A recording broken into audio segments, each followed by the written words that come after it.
Hello students. कैसे हैं आप सभी लोग। स्वागत है आप सबका आपके अपने एजुकेशनल चैनल पर। स्टूडेंट्स, अभी हम जो है सॉल्व करेंगे क्लास नाइन्थ का मैथ्स का एक्सरसाइज 1.1 का पहला क्वेश्चन, जो है कि क्या शून्य एक परिमेय संख्या है।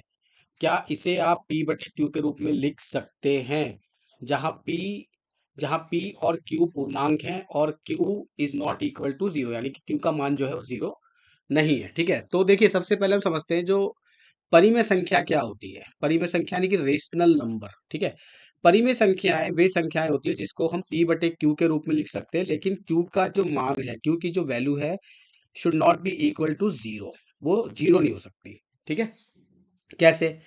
पूर्णांक क्या होते हैं। अब पूर्णांक जितने भी नंबर आप नंबर लाइन यानी संख्या रेखा पर देखते हैं, जीरो बीच में होता है, बाईं तरफ जो है लेफ्ट हैंड साइड पे माइनस के नंबर होते हैं। ठीक है, फिर बीच में जीरो है और दाईं तरफ जो होते हैं वो प्लस के नंबर होते हैं। तो ये सारे जितने भी होते हैं, माइनस के नंबर, जीरो और प्लस के नंबर, वो सारे क्या होते हैं, वो पूर्णांक होते हैं। ठीक है, यानी कि इंटीजर्स। अब यहाँ पे क्या जीरो एक परिमेय संख्या है? इसको समझने के लिए देखिए, कोई भी नंबर लिखा है, ठीक है, सबसे पहले हम समझते हैं कि अब देखिए जैसे ये 1/3 है, 1/3 है। ठीक है, तो एक जो है वो पूर्णांक है, संख्या रेखा पर आ रहा है, और तीन भी पूर्णांक है, तो ये भी एक परिमेय संख्या है। राइट। -2/3 ये भी एक परिमेय संख्या है। ये देखिए माइनस का नंबर है ऊपर, -2 और बटे 3। सही है।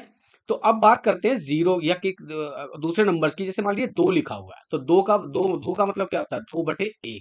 ठीक है, यानी कि एक जो है हर संख्या के नीचे छुपा हुआ होता है। जैसे कि 3 लिखा हुआ है तो बराबर 3/1। अगर मान लीजिए 110 लिखा है तो 110/1। ठीक है, उसी तरह से जीरो बराबर होगा 0/1। ठीक, तो जीरो बराबर इसका मतलब है 0/1। अब देखिए यहाँ पे समझते हैं इसको, 0/1 को समझते हैं। 0/1, ये देखिए जीरो जो है एक पूर्णांक है, यहाँ पे देखिए संख्या रेखा पर आ रहा है। और क्यू, और जो क्यू है यानी कि ये जीरो क्या हो गया, पी हो गया, p/q के रूप में हमने लिख दिया इसको। जीरो क्या हो गया, p, और क्यू क्या है, एक, जो कि जीरो नहीं है।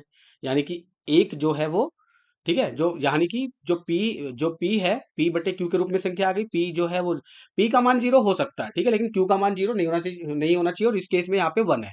तो यस, इसका मतलब ये है कि देखिए यहाँ पे पूछा गया परिमेय संख्या, मैंने आपको बता दिया।